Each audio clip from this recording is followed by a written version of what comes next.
Assalamualaikum warahmatullahi wabarakatuh. Selamat siang, pagi, sore, ya semuanya, dan juga salam sehat bagi kita semuanya. Baiklah, pada kesempatan yang berbahagia ini kita akan melanjutkan materi kita. Hari ini adalah materi pertemuan ke-12, ya, di mana materi pada kesempatan siang pagi hari ini adalah manajemen merger perbankan. Izinkan saya untuk bisa share screen materi kita pada kesempatan kali ini. Manajemen merger perbankan. Ya. Dari kata-katanya adalah merger. Ya. Merger tentu kalian sudah tidak asing ya, antara merger, lawan dari merger itu sendiri ada bentuk lainnya adalah akuisisi. Nah, kira-kira nanti kita akan belajar kira-kira merger sama akuisisi itu bedanya itu seperti apa. Ya. Yang pertama adalah pengertian merger sendiri, bahwa istilah merger berasal dari kata merge, yang berarti menggabungkan atau memfusikan. Istilah lain yang sering dipakai dalam literatur manajemen adalah kombinasi bisnis, yaitu suatu transaksi yang berkaitan dengan kombinasi atau penggabungan badan usaha antara satu perusahaan dengan perusahaan lainnya. Jadi bergabung, ya, bergabung menjadi satu. Jadi ada 2, 3 perusahaan bergabung menjadi satu perusahaan baru. Itulah dinamakan merger. Oke, berikutnya. Kombinasi bisnis biasa dilakukan melalui merger, konsolidasi, dan akuisisi. Ya.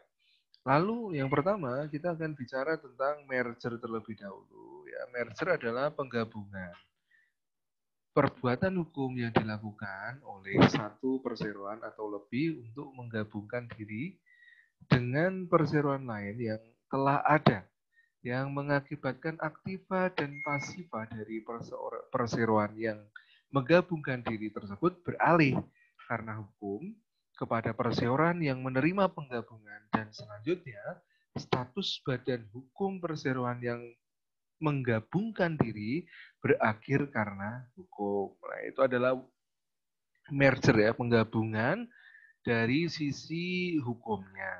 Nah, dari pengertian tersebut dapat dilihat unsur-unsur dalam merger, yaitu penggabungan perusahaan setidaknya melibatkan dua pihak perusahaan, yaitu yang menerima penggabungan ataupun absorbing company ataupun acquiring company ataupun surviving company, dan pihak perusahaan yang digabungkan ataupun menggabungkan diri.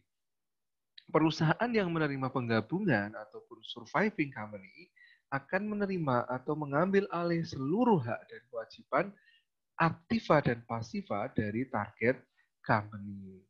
Perusahaan yang digabungkan, target company, akan hilang statusnya sebagai perusahaan karena hukum ya. Itu adalah merger ya. Jadi intinya ya, bahwa merger itu dikatakan memiliki perbedaan dengan akuisisi. Ya, nanti kita akan lihat ya, apa perbedaan dari merger dan akuisisi.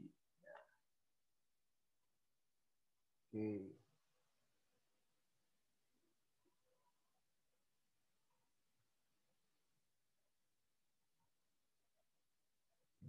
Ya, baik, kita lanjutkan kembali. Ya, berikutnya adalah daya tarik merger. Tadi kita sama-sama ketahui bahwa merger itu berbeda dengan akuisisi. Bahwa merger berarti meningkatkan skala ekonomi. Economies of scale artinya penggunaan sumber daya yang ada menjadi semakin ekonomis, yang pada gilirannya profitabilitas perbankan itu meningkat. Ini adalah salah satu alasan mengapa merger itu dilakukan. Berikutnya adalah meningkatkan efisiensi dengan memungkinkan menutup cabang bank yang saling berdekatan dan menghilangkan duplikasi lainnya. Lalu berikutnya adalah mengurangi persaingan. Singkatnya, konsekuensi terbaik dari merger adalah sinergi kekuatan antara dua bank yang bergabung. Ya, jadi ini adalah alasan daya tarik kenapa merger itu perlu dilakukan. Ya. Yang namanya merger beda dengan akuisisi. Ya, tadi sudah saya sering sebutkan bahwa merger itu ya adalah menggabungkan perusahaan, meleburkan perusahaan menjadi perusahaan baru dengan nama baru. Ya, jadi misalnya saya punya perusahaan A, kalian punya perusahaan B, lalu di-mergerkan. Maka saat itu terjadi, perusahaan A saya itu akan berganti nama dan perusahaan B kalian akan berganti nama, melebur menjadi satu, dan aset-aset aktiva dan pasifa saya dan aset-aset aktiva dan pasifa kalian akan digabung juga menjadi satu ke dalam perusahaan PTC. Nah, inilah yang menjadi perbedaan merger. Beda dengan akuisisi, ya. Saya perusahaan A dengan aktiva, aset, pasifa dan lain sebagainya yang besar. Kalian perusahaan B dengan aset yang kecil. Saya ingin mengambil alih, ya, mengakuisisi dari perusahaan B kalian, ya. Jadi perusahaan B tetap ada, eksis dengan nama perusahaan B, tetapi akan saya kontrol dari perusahaan A. Jadi perusahaan A tetap, perusahaan B juga namanya tetap, tapi seluruh kegiatan aset dan lain sebagainya itu dikontrol langsung oleh perusahaan A. Nah, itu adalah beda dari akuisisi dan merger. Beda dengan merger tadi, ya. Perusahaan A dan B bergabung menjadi perusahaan C. Itulah dinamakan merger. Perusahaan C memiliki gabungan dari aset perusahaan A dan perusahaan B, gitu ya. Berikutnya adalah selanjutnya, mana ya? Nah, bagaimana merger meningkatkan nilai? Caranya adalah dengan membandingkan nilai pasar perusahaan sebelum merger. Jika nilai pasar perusahaan setelah merger lebih besar daripada nilai pasar sebelum dilakukan merger, maka dapat dikatakan bahwa merger meningkatkan nilai dan sebaliknya. Jadi memang umumnya saat perusahaan itu melakukan merger pasti akan meningkat dari sisi nilai perusahaan tersebut, nilai pasar perusahaan tersebut. Yang awalnya perusahaan A punya aset $1.000 katakanlah. Perusahaan B punya aset $1.000. Saat bergabung pasti akan menjadi asetnya $2.000. Nah, ini suatu hal yang meningkatkan nilai dari aset perusahaan itu. Tetapi apabila malah menurun, ya tentu malah tidak akan, menurut saya tidak akan, merger itu akan terjadi.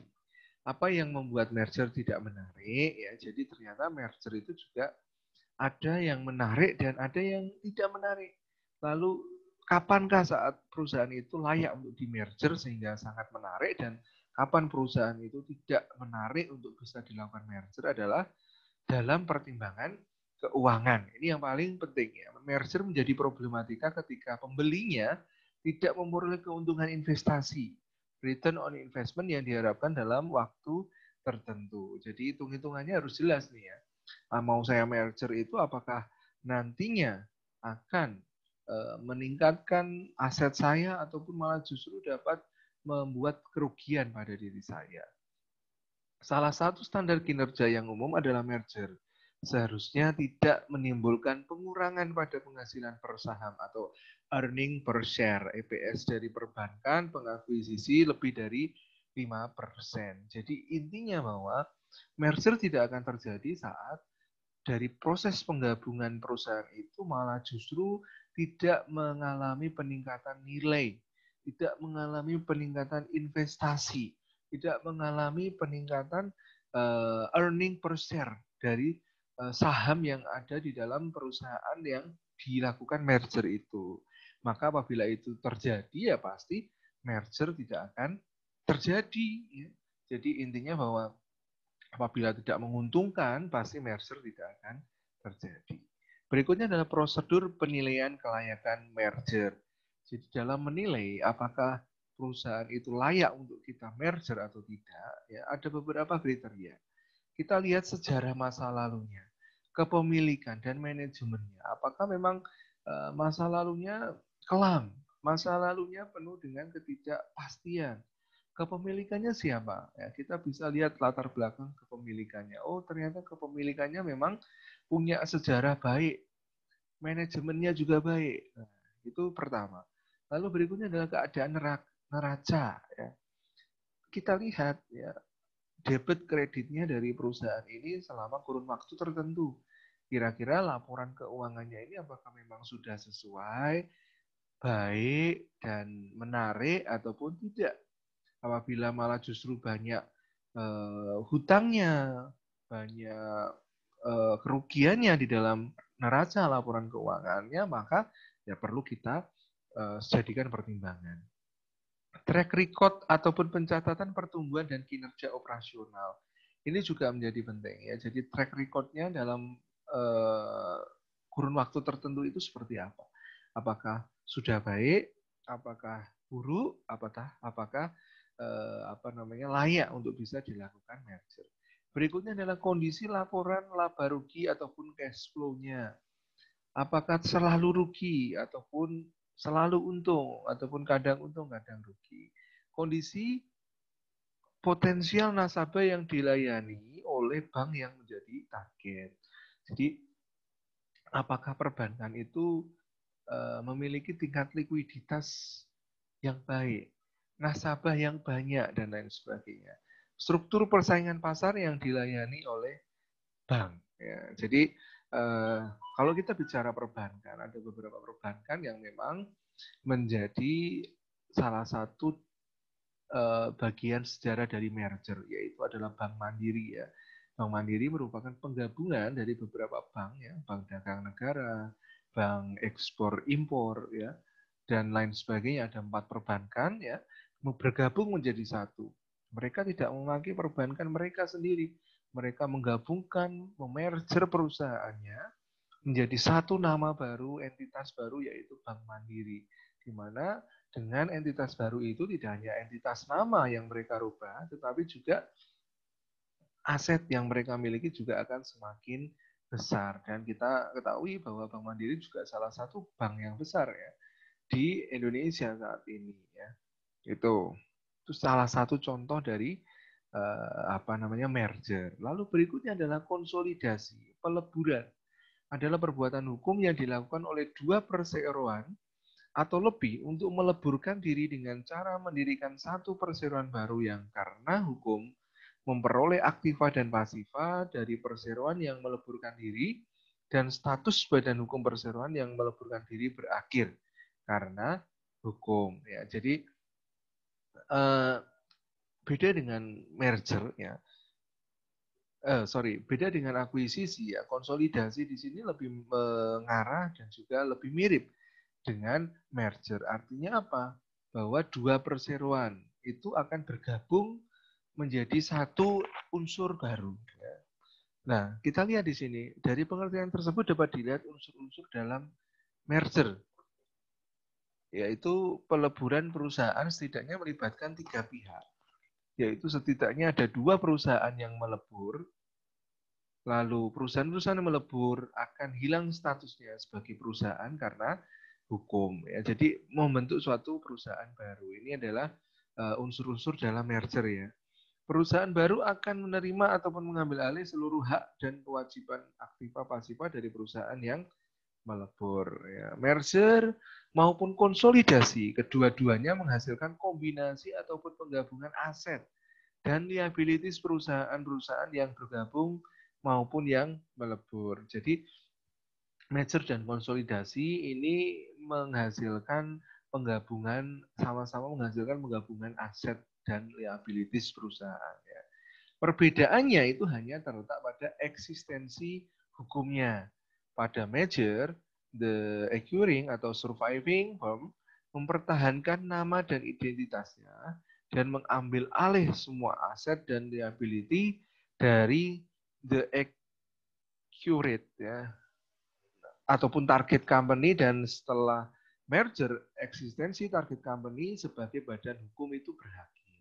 Sedangkan pada konsolidasi kedua perusahaan itu melebur eksistensinya berakhir dan bergabung menjadi bagian dari perusahaan yang baru ya. Jadi itu ya bedanya ya. Jadi ada kesamaannya ada. Kesamaannya apa? Bahwa seluruh aset, kalau untuk merger seluruh aset dan juga dan juga liabilities dari perusahaan yang melakukan merger akan bergabung menjadi satu setelah merger. Nah, eksistensi target company sebagai badan hukum itu pun berakhir. Jadi perusahaan yang di merger ya itu akan berakhir ya.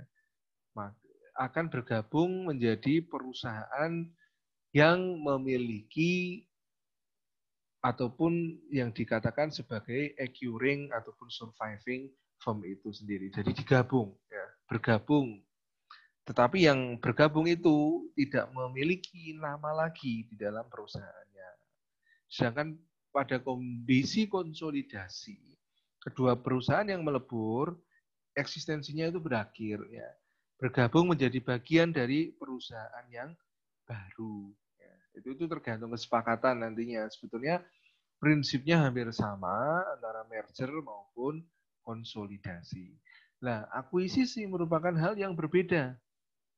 Akuisisi dapat dilakukan dalam dua cara, yaitu melalui direksi perusahaan target, secara langsung dari pemegang saham perusahaan target, di mana prosedurnya tidak berbeda dengan proses jual beli saham pada umumnya. Jadi kalau akuisisi itu tadi yang sudah saya contohkan ya, bahwa akuisisi itu saya membeli perusahaan B ya, tetapi perusahaan B itu tetap namanya tetap ya. Cuman pengelolaan asetnya itu akan dilakukan oleh saya sebagai pengakuisisi dari perusahaan itu.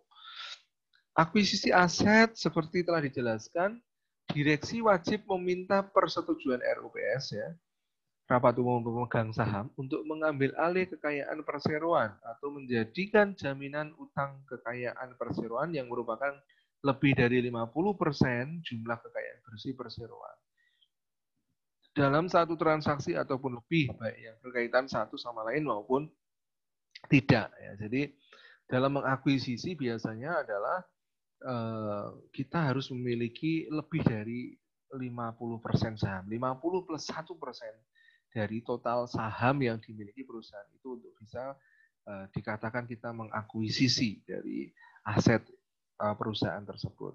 Jadi dalam hal ini target company harus meminta persetujuan RUPS apabila terjadi pengambil alihan aset perusahaan oleh perusahaan lain. Ya, jadi nanti prosesnya ada di RUPS. Pengambilan alihan aset target company harus memperoleh persetujuan dari RUPS dengan kehadiran paling sedikit 3/4 dari jumlah saham dengan hak suara yang sah dan disetujui oleh paling sedikit 3/4 dari jumlah suara tersebut. Jadi dalam RUPS itu juga dilakukan rapat, di mana rapatnya juga harus dihadiri oleh 3/4 dari total pemegang saham dan juga 3/4 dari jumlah suara di dalam rapat tersebut.